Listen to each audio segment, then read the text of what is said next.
آج میں اپنے چینل میک ٹی وی پہ صلیبی بادشاہ کے خیمے کی تباہی اور سلطان صلاح الدین ایوبی کا سجدے میں شکرانے کے آنسو بیان کروں گا۔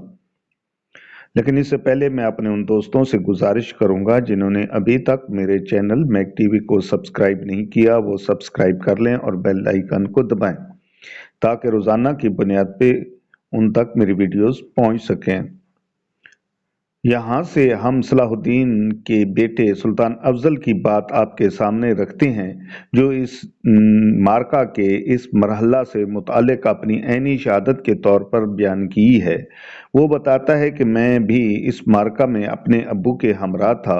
ان فرنگیوں نے اپنے مد مقابل مسلمانوں پر ایک بارگی ایک بڑا خطرناک حملہ کیا، یہاں تک کہ انہیں میرے ابو کے قریب تک لے آئے۔ میں نے اپنے ابو جان کی طرف نگاہ اٹھائی تو چہرے پر پریشانی اور غصے کے آثار دیکھے۔ انہوں نے اپنی ریش مبارک کو پکڑا اور نعرہ تکبیر بلند کرتے ہوئے دشمن پر ٹوٹ پڑے۔ مسلمانوں نے ان کی پیروی کی، فرنگی شکست کھا کر پیچھے ہٹے اور ایک ٹیلے تک پہنچ کر پناہ گزین ہوئے۔ میں اس دم زور زور سے چلا رہا تھا، ہم نے انہیں ہرا دیا، ہم نے انہیں شکست دے دی۔ فرنگی دوبارہ پلٹے، دوسری بار پھر حملہ آور ہوئے۔ انہوں نے اپنے سامنے والے مسلمانوں کو پھر میرے ابو تک پہنچا دیا۔ میرے ابو جان نے دوبارہ پہلے کی طرح کیا، مسلمان بھی ان کے ساتھ ہی جھپٹے اور یوں دوبارہ انہیں اس ٹیلے تک پیچھے ہٹنے پر مجبور کر دیا۔ دراصل سلطان صلاح الدین ایوبی اپنا یہ فعل و عمل اس انداز سے کر رہے تھے جس انداز سے رسول اللہ صلی اللہ علیہ وآلہ وسلم نے یوم بدر میں کیا تھا۔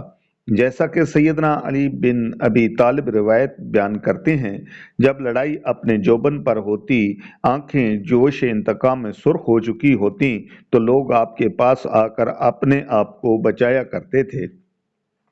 لڑائی کی اس حالت میں آپ دشمن کے قریب تر ہوا کرتے تھے۔ یہ بات کوئی قابل تعجب بھی نہیں، بلکہ ایسے مرحلے میں ایک حقیقی مومن سپہ سالار کو جو صلاح الدین ایوبی جیسا ہو، اسے رسول اللہ صلی اللہ علیہ وآلہ وسلم کی پیروی ہی کرنی چاہیے۔ جب مسلمان دوسری مرتبہ فرنگیوں پر جھپٹے، افضل پھر چلانے لگا، ہم نے انہیں شکست دے دی، ہم نے انہیں ہرا دیا، تو اس کا باپ یعنی سلطان صلاح الدین ایوبی اس کی طرف پلٹا اور اسے کہا، چپ ہو جا، جب تک اس خیمہ کو اکھاڑ نہ لیں ہم نے انہیں شکست نہیں دی۔ یہ صلیبی بادشاہ کے اس خیمے کی طرف اشارہ کرتے ہوئے کہا جو ٹیلے پر نصب کیا گیا تھا۔ سلطان صلاح الدین ایوبی نے ابھی اپنا یہ جملہ پورا بھی نہ کیا تھا کہ مجاہدین کی طرف سے اس خیمے کو زمین بوس کیا جا چکا تھا۔ سلطان نے یہ دیکھتے ہی اپنے گھوڑے سے نیچے اترا اور بارگاہ الہی میں سجدہ شکر ادا کیا۔ اس کے ساتھ ہی جو اللہ نے مسلمانوں پر انعام فرمایا تھا، آپ کے گندم گو رخساروں پر خوشی کے آنسو موتی بن کر بہہ رہے تھے۔ اللہ اکبر! یہ یادگار مارکہ فلسطین کی صلیبی ریاستوں کے مکمل خاتمے اور بیت المقدس کی آزادی کا پیش خیمہ ثابت ہوا۔ اس مارکے کے متعلق مغربی مورخ لین پول لکھتا ہے، کٹے ہوئے سر خربوزوں کی فصل کی مانند ہر طرف بکھرے پڑے تھے۔ مسلمان ٹیلے پر چڑھ گئے، تمام فرنگیوں کو قیدی بنا لیا۔